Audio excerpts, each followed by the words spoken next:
Since we don't have much time today, I'm going to start right off. I think if you've looked at the paperwork, the schedule, you'll see that this is a discussion about jihadism and whether there is an end to it. We're very lucky to have a quite accomplished panel today. I will start introducing very quickly everyone, just because he came the farthest, and he's one of my older friends, Gilles Kepel, who is certainly one of France's the West's great scholars of Arab history and Islam, is with us today. Graeme Wood, who all of you probably are aware of his quite provocative piece that was in the Atlantic on ISIS. Nancy Youssef, who's the national security correspondent for the Daily Beast, and our own David Gartenstein-Ross, who I think as of late has actually moved a cot into the CNN studio. I think we're going to start today with Gilles, and I'm going to ask a historical question, and that is, if you look back at the 1980s and 1990s, and as the Soviet Union was withering and finally dying, you saw concurrently the slow death of radical leftism, radical leftist terrorism. And by the time the Soviet Union finished, radical leftist terrorism was, for the most part, certainly in the West, over. It had finished. So I wonder if there is possibly a parallel to Islamic terrorism. Is it possible that if ISIS or others in the classical Middle East, if they were to end, would Islamic terrorism end with it, particularly in the West? Gilles? Reuel, let me answer to your question with a question. In this general comparison, who plays the role of the now defunct USSR? I guess that the ISIS so-called caliphate could at best be a sort of Cuba, but then what's the USSR? Is it Saudi Arabia? Or is it the whole petro-monarchy system? That's a big issue because, you know, to some extent, extreme left terrorist movements, whether they be the Brigate Rosse in Italy or Haute Armee Fraction in Germany or our Action Directe in France, they, you know, we now have evidence that some of them had relations or were trained in, at least partially in some Iron Curtain countries, but they, nevertheless, their relation with the core USSR system was indirect. And by the same token, I believe that the Salafi jihadist brand, which I believe is what was the core ideological cluster of what we now know as what you call ISIS, we call Daesh in French, because, you know, Arabic and French are now mixed languages. This is how I survive in my country. They have a sort of very complex relation with the core Salafi, Wahhabi ideological conundrum. And like, you know, Algerian writer Kamel Daoud published a piece a few months ago saying that Saudi Arabia is a successful Daesh, or vice versa. And but nowadays, a number of petro-monarchies are being hit by Daesh insurgency. And among the 47, if I remember well, people who were put to death in Saudi Arabia a few months ago, which led to the severing of diplomatic relations between Iran and Saudi Arabia, well, everybody focused on the 4 Shias who were put to death, but there were 43 Sunnis. But those 43 Sunnis, some of them, you know, just a minute. I mean, let me rephrase it. Oh, by the way, I should mention Gilles Kepel has a new book out, and of course, all of you read French. It will be translated by Princeton Press, Terre dans l'Hexagone. It's actually a bestseller right now in France, and Gilles will be talking about it tomorrow at 11 o'clock at the Washington Institute.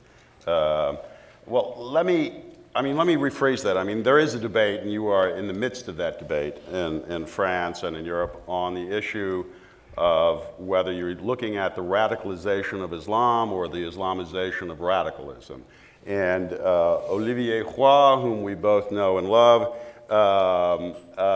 Olivier made a remark that, you know, if ISIS could vanish from the earth and you would still have a radical Islamic problem in Europe, that Europe is generating its own terrorism to a great extent.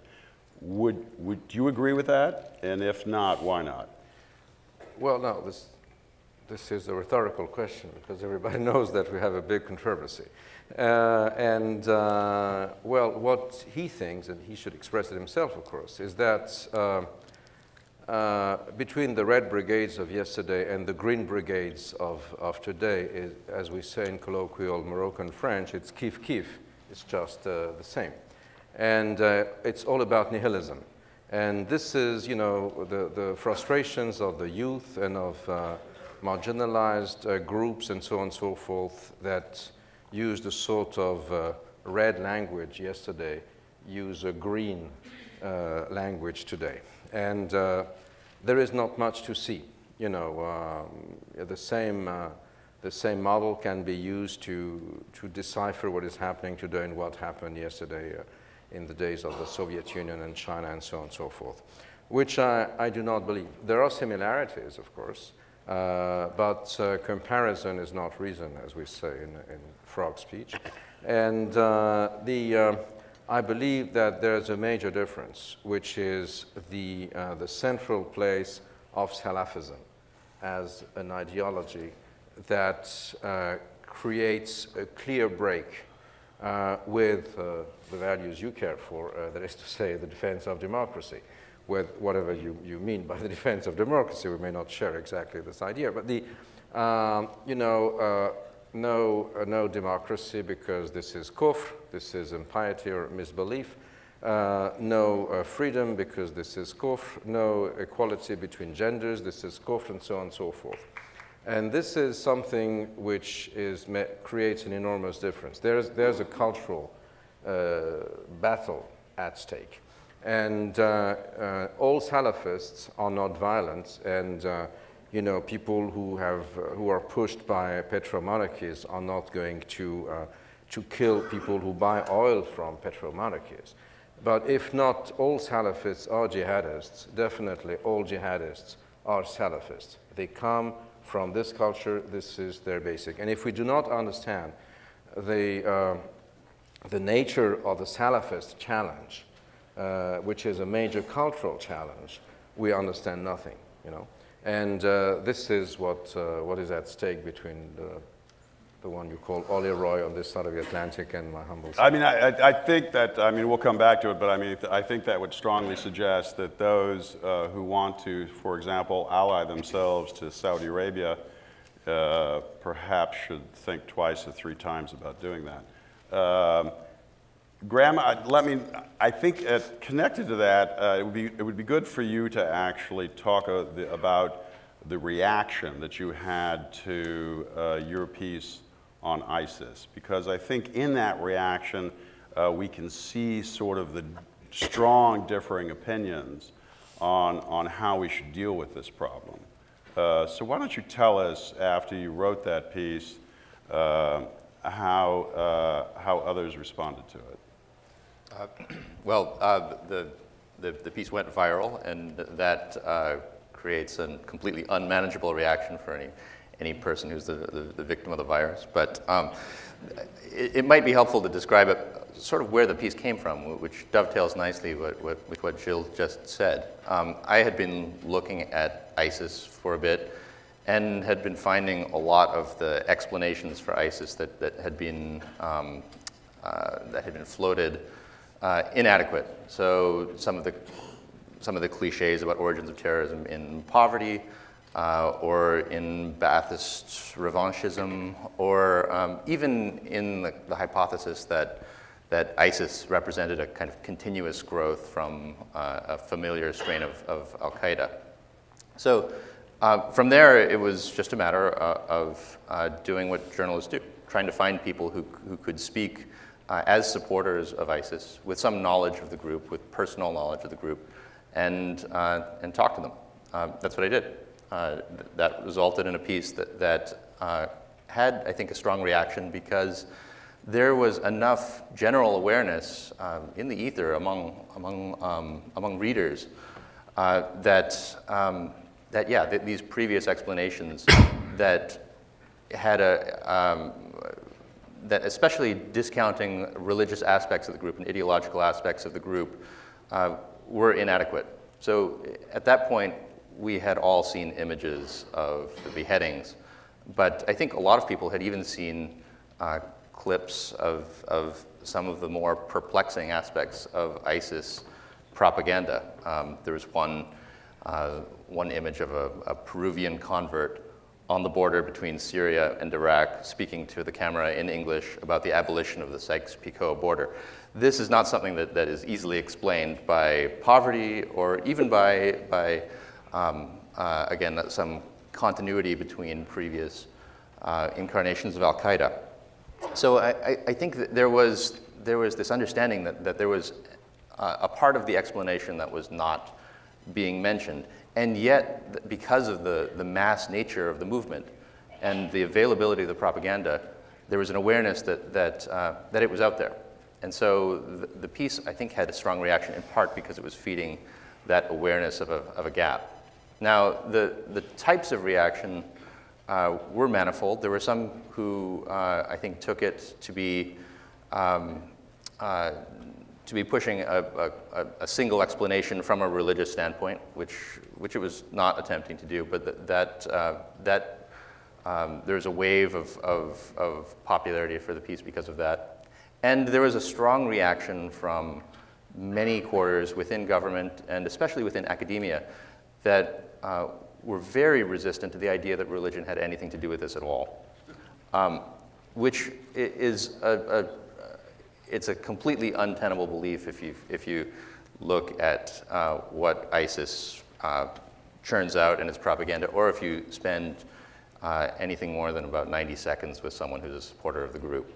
And I think having some of the raw material in the form of interviews, description, and analysis in a digestible way for a popular magazine like The Atlantic, I think fed a lot of that. Well, I mean, let me pose a question. I mean, I've gone over to, say, the State Department, and I've had discussions about Islamic militancy. Now, of course, when I went over to the State Department, the rubric of the discussion was countering violent extremism.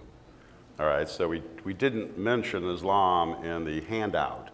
But as soon as I got, in the state, and I'm sitting with folks in policy planning, everyone's talking about Islamic radicalism. All right? No one in the room is using the term countering violent extremism. It's as if it's just for public consumption. So does it matter? I mean, do you think that if you had a more open discussion of, say, the religious component of ISIS, how it has its own historical aspirations, that would actually make a difference for counterterrorism, or no, it's really a cosmetic issue? I think recognizing that means also recognizing that there are big portions of this problem that government cannot attack. And if you understand aspects of the problem that are religious, then you can see that government has no ability, no standing to pronounce on these issues. And so it essentially turns over the problem to civil society, to non-governmental elements. This is a very worrying thing, because if a huge portion of the problem is religious and the government can't deal with it, then a huge portion of the problem can't be managed through the State Department or through many of the tools that we already have. But I do think that for analytic purposes, to understand the distinctions between these groups and to be able to distinguish, for example, Salafis who are jihadists from Salafis who are not, is quite vital. Gilles, did you want to say something there? Yeah, just very briefly. I spend a lot of time in jail, maybe not enough as some of my colleagues would like. And I was this Monday morning in Paris, in the northern outskirts of Paris, close to the airport actually, in one of the big jails with a number of former, of Daesh people. People who came back from Syria, were arrested, and so on and so forth. And we spent the morning in a conversation. And what they were interested in talking about was religion, politics and religion. But the relation to Salafism, their understanding of how it should be implemented, and so on and so forth, was absolutely quintessential. And this is, you know, now we have a lot of access to not only the tapes, as you mentioned, the videos, but also the WhatsApp exchanges, the Facebook walls, and it's you know, this is what is interesting for them. This is what moves them. And part and parcel of the debate with Olivier Roy and others is that they shun this issue and they are interested in radicalization. So it's the European translation of countering violent terrorism, what have you. And I believe that it's a sort of too wind, rage, and antibiotic, if you wish. You know, it's not efficient. So on the one hand, you're caught between the hammer of radicalization, and on the other hand, you have the taboo of Islamophobia. So you are not allowed to discuss what's happening in the black box in the middle, which is the battle which is raging now everywhere in the Islamic world, but particularly in Europe, as who's going to have the hegemony in terms of the Islamic discourse. And there is definitely a battle which is waged by Salafists in order to silence their opponents in the name of Islamophobia. If you criticize Salafism, then you're an Islamophobe and you're an apostate, right? And this is a big issue, which is, of course, you may know, what do you care? You're not a Muslim, but I'm a Frenchman, and those guys are French people also, right? So I believe we have to be part and parcel of this debate, and we have to understand that this is one of the core issues for what we're talking about.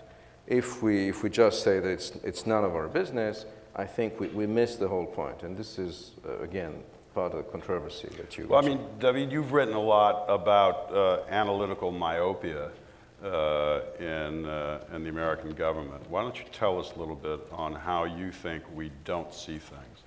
That's a great question, and I think it's you know, not just within U.S. government; it's also within the sphere that we inhabit. That is the. Of course, no one on the stage. No. The somewhat public, somewhat government sphere.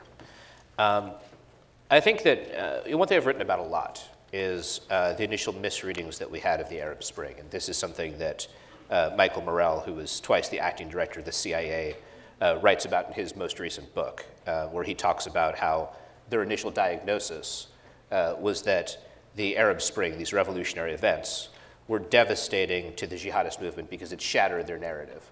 That was something I'd gotten to experience firsthand in my discussions in the public sphere and within the governmental sphere at the time. I think that one of the reasons that we got it so wrong gets back to the argument that both Gilles and Graeme are making.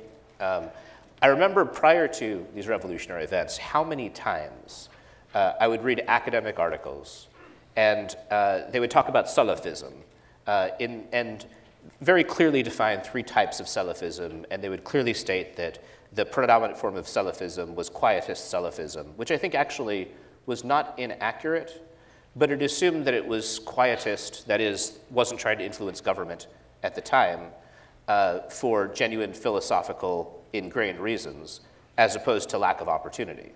You had a strong strain, for example, of quietist Salafism in one of the countries I've spent a lot of time studying and a lot of time in, Tunisia, prior to the revolution. After the revolution, it basically disappeared. You have maybe a few figures associated with that, but Salafi jihadism and political Salafism absolutely dominated the space. So I think that getting to your question to Graeme about does it matter, to me, it's a question that many people ask, but to me, it's crazy that the question would be asked, why does it matter if we understand the enemy? Like, why does it matter if we actually have a correct understanding? To me, it obviously matters that if we're misdiagnosing where their strengths are, and I think there were several aspects of misdiagnosis, then we're just not going to be well equipped for this battle. The final thing I'd add to that is, to me, a lot of this comes to the architecture of how we're set up as policymakers, as scholars, as government. A lot has changed over the course of the past 20 years.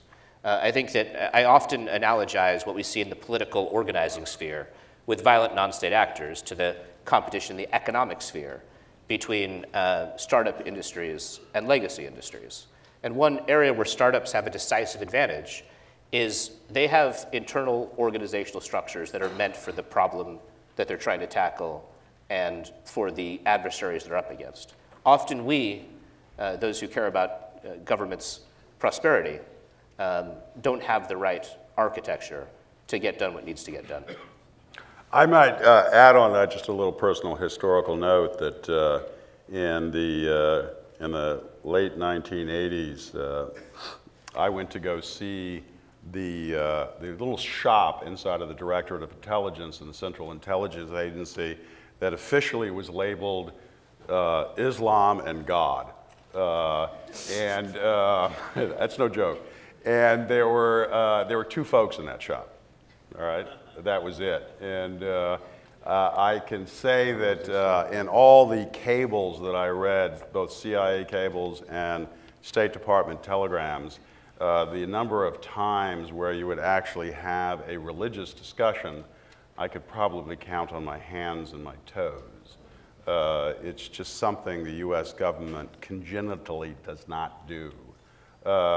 I mean, that brings up, I mean, speaking of cables, telegrams, and reports, I mean, I'll go to Nancy. I mean, you've written about the problems of, the bureaucratic problems of American intelligence talking about Islamic militancy. Why don't you tell us a little bit about your reporting on this, of the troubles that you have encountered? So it's good to remember that back in 2014, there was very little talk about the Islamic State. You'll remember the president famously in January that year called them the JV team. And there were clues that the military was not prepared for the rise of the Islamic State. Everybody seemed to be caught off guard by the fall of Mosul to the Islamic State on June 10th of that year, even though people like Reuel Marc Gerecht were warning for months about this possibility. And by September, of course, the U.S. was intervening back in Iraq. And so it was in that context that we started asking questions about how the military, with all its intelligence apparatus, you have over 1,000 analysts in CENTCOM, Central Command, which is in charge of the Middle East alone, and yet there was something that they just couldn't understand in terms of the trajectory of the Islamic State and even the rise of it. And so it was in that context that we started asking questions, and we started hearing people really complaining about how the intelligence was gathered, how it was assessed, that people who were making assessments that the Islamic State was a potent force, one to be reckoned with, were coming up against commanders who wanted to give a more positive assessment about the U.S. effort to confront ISIS and to quell it. And it's in an environment where people are trying, you have commanders trying to get promoted or have mixed ideas about what the expectations are from their superiors. And so we started looking at this and documenting a real uprising in and of itself within CENTCOM among those analysts who were saying we're not being allowed to put forth credible assessments on the Islamic State. And so once they went and filed a report with the Inspector General, we started writing about it and talking to some of them, and you can hear the real frustration in their explanations, because they, you know, for the military, this is not just an academic exercise or even one about foreign policy. It's personal.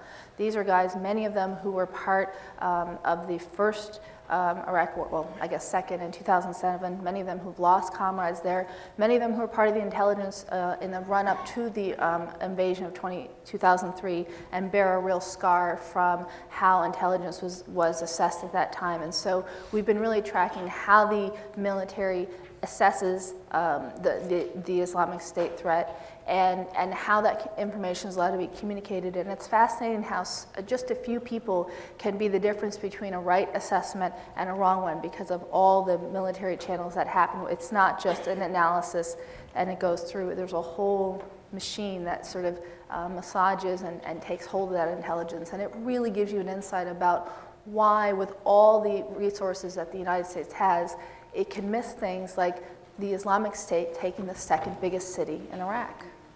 Let's play devil's advocate. Let's assume that the Pentagon had gotten the intelligence assessment correct.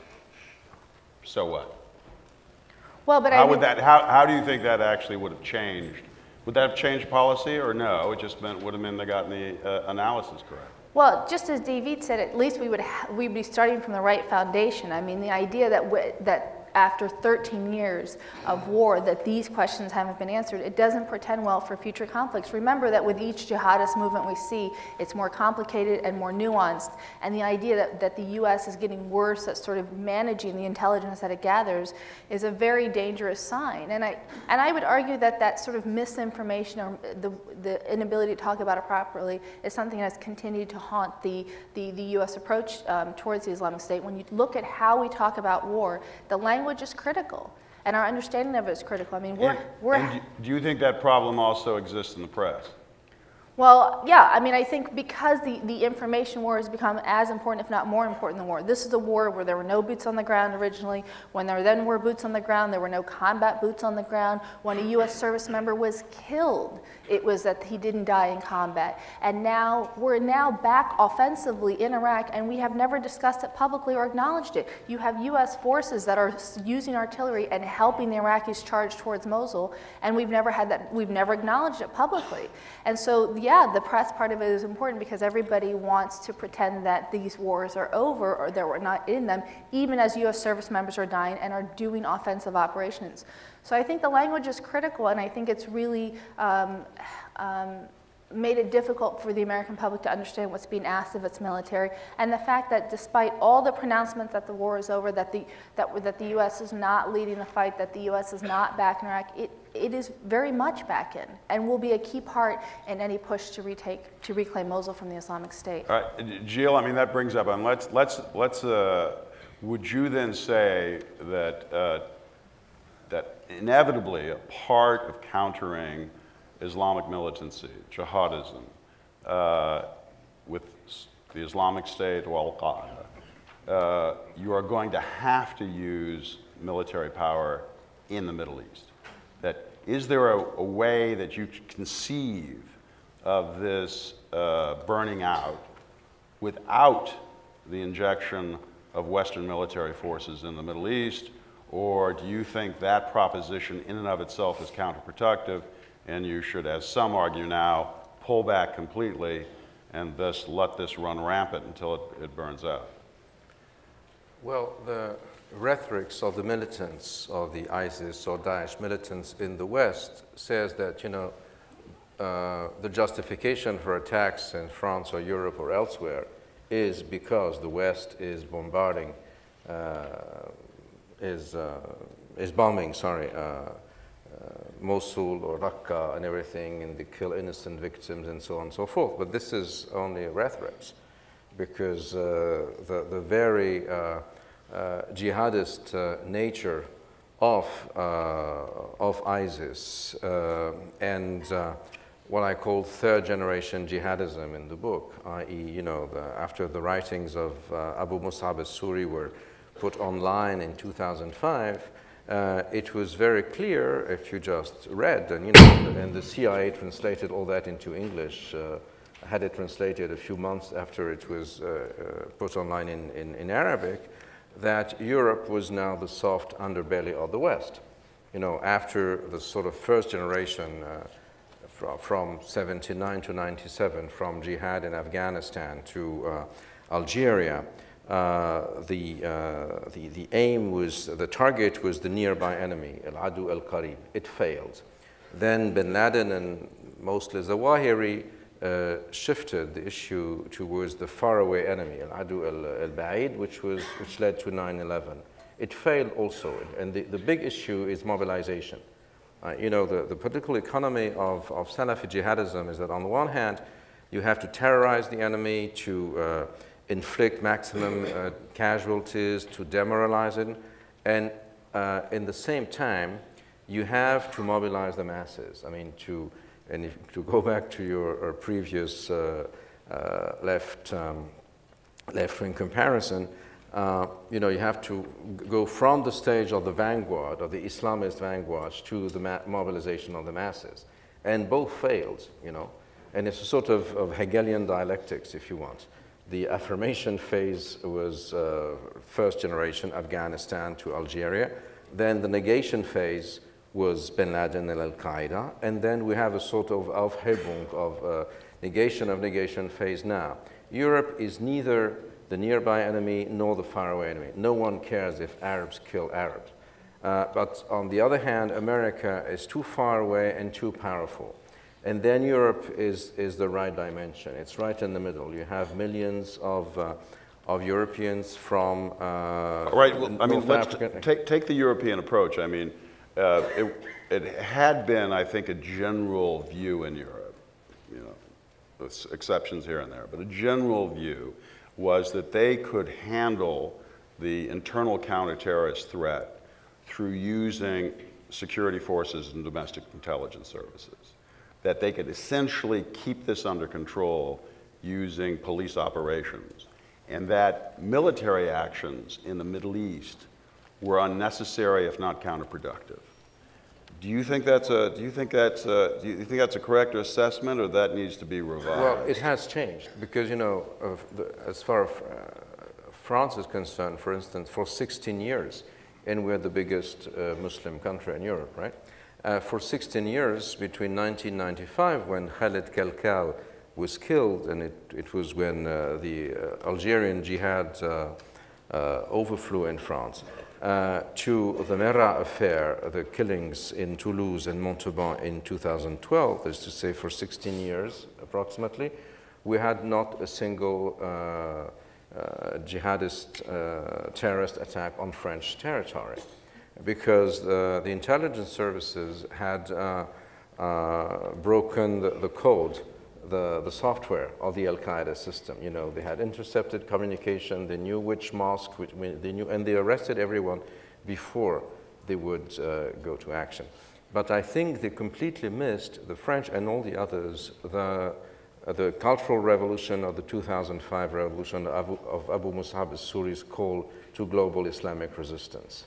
And they took it lightly, because at the time, you know, jihadism was perceived as sort of pyramidal system. You know, Bin Laden would send orders, pay for business class plane tickets, pilot lessons, and what have you. And 9/11, you know, unfolded perfectly in terms of a plot. It was, you know, they boarded the planes on time, they did everything on time.